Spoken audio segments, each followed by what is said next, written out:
Hi friends, ഇനി ഞാൻ നിങ്ങളുമായിട്ട് ഷെയർ ചെയ്യുന്നത് നമുക്ക് അരി അരക്കാതെ എളുപ്പത്തിൽ ഉണ്ടാക്കാൻ പറ്റുന്ന ഒരു ഉണ്ണിയപ്പത്തിൻ്റെ റെസിപ്പിയാണ്. വെറും 5 മിനിറ്റ് മതി കേട്ടോ നമുക്ക് ഈ ഒരു ഉണ്ണിയപ്പം റെഡിയാക്കാനായിട്ട്.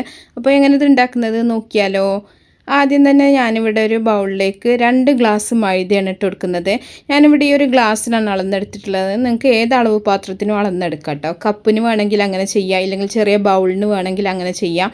ഞാനിവിടെ 2 ഗ്ലാസ് മൈദക്ക് 1 ഗ്ലാസ് റവ എന്നുള്ള അളവിലാണ് എടുത്തിട്ടുള്ളത്.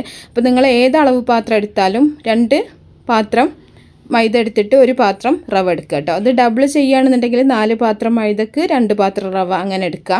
ഇനി ഇതിലേക്ക് 1.5 ഗ്ലാസ് ശർക്കര പാനിയാണ് ഒഴിച്ചിട്ട് ഇതൊന്ന് കലക്കിയെടുക്കുന്നത്. ഞാനിവിടെ ഒരു 200 ഗ്രാം ശർക്കര കുറച്ച് വെള്ളത്തിലൊന്ന് ഉരുക്കി എടുത്തിട്ടുള്ളതാണ്.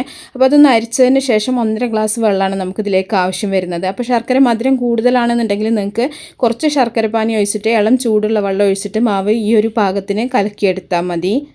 ഈ ഒരു പാകത്തിനാണ് നമ്മളിത് കലക്കിയെടുക്കേണ്ടത്. ഇനി ഇതിലേക്ക് നമുക്ക് ഒരു നുള്ളു ഉപ്പ് ചേർത്ത് കൊടുക്കാം, മധുരം ഒന്ന് ബാലൻസ് ചെയ്യാൻ വേണ്ടിയിട്ട്. അതുപോലെ തന്നെ ഒരു 1/4 ടീസ്പൂൺ ബേക്കിംഗ് സോഡയാണ് ചേർക്കുന്നത്, സോഡാപ്പൊടിയാണ് ചേർക്കുന്നത്. നമുക്ക് മാവ് കലക്കിയ പാടെ നമ്മൾ ചുട്ടെടുക്കുകയാണ് ചെയ്യുന്നത്, മാവ് റെസ്റ്റ് ചെയ്യാൻ വെക്കണില്ല. അതുകൊണ്ടാണ് സോഡാപ്പൊടി ചേർത്തിട്ടുള്ളത് കേട്ടോ. നിങ്ങൾക്ക് ഇനി സമയം ഉണ്ടെന്നുണ്ടെങ്കിൽ മാവ് റെസ്റ്റ് ചെയ്യാൻ വെച്ച് കഴിഞ്ഞാൽ ഈ സോഡാപ്പൊടി നിങ്ങൾക്ക് ഒഴിവാക്കുകയും ചെയ്യാം. ഇനി ഇതിലേക്ക് ആവശ്യത്തിനുള്ള ഏലക്കാപ്പൊടിയും കൂടെ ചേർക്കുന്നുണ്ട്. ഏലക്കാപ്പൊടിയൊക്കെ നിങ്ങളുടെ ടേസ്റ്റിനനുസരിച്ചിട്ട് വേണം ചേർക്കാനായിട്ട്. അപ്പോൾ സോഡാപ്പൊടി വേണ്ടാന്നുള്ളവരാണെന്നുണ്ടെങ്കിൽ ഒരു 2 മണിക്കൂറെങ്കിലും മാവ് കലക്കി വെക്കുക കേട്ടോ.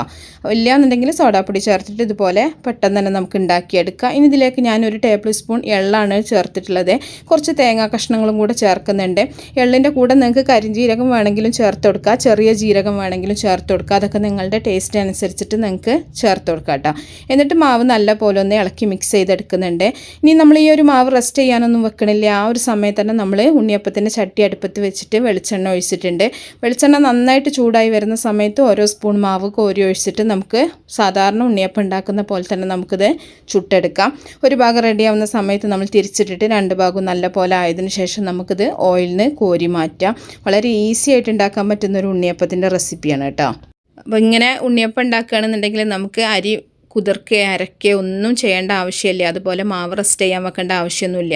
നമുക്ക് എപ്പോഴാണ് ഉണ്ണിയപ്പം കഴിക്കണം തോന്നുന്നത് ആ ഒരു സമയത്ത് തന്നെ മാവ് കലക്കിയിട്ട് നമുക്കിതുപോലെ ചുട്ടെടുക്കാം. ഇല്ലയെന്നുണ്ടെങ്കിൽ നമ്മൾ നേരത്തെയൊക്കെ മാവ് റെഡിയാക്കിയൊക്കെ വെച്ചിട്ടാണ് സാധാരണ നമ്മൾ ഉണ്ണിയപ്പം ഉണ്ടാക്കിയെടുക്കാറുള്ളത്. ഇതാവുമ്പോൾ നമുക്ക് വളരെ ഈസി ആയിട്ട് ഉണ്ടാക്കാൻ പറ്റും. അപ്പോൾ ഒരു ഭാഗമൊക്കെ റെഡിയായി വരുന്ന സമയത്ത് ഞാനൊന്ന് തിരിച്ചിട്ട് കൊടുത്തിട്ടുണ്ട്.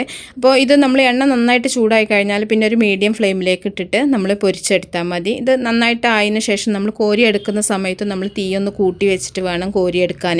എന്ത് സാധനം നമ്മൾ ഫ്രൈ ചെയ്തെടുക്കുന്ന സമയത്ത് തീ കൂട്ടി വെച്ചിട്ട് കോരിയെടുക്കുക.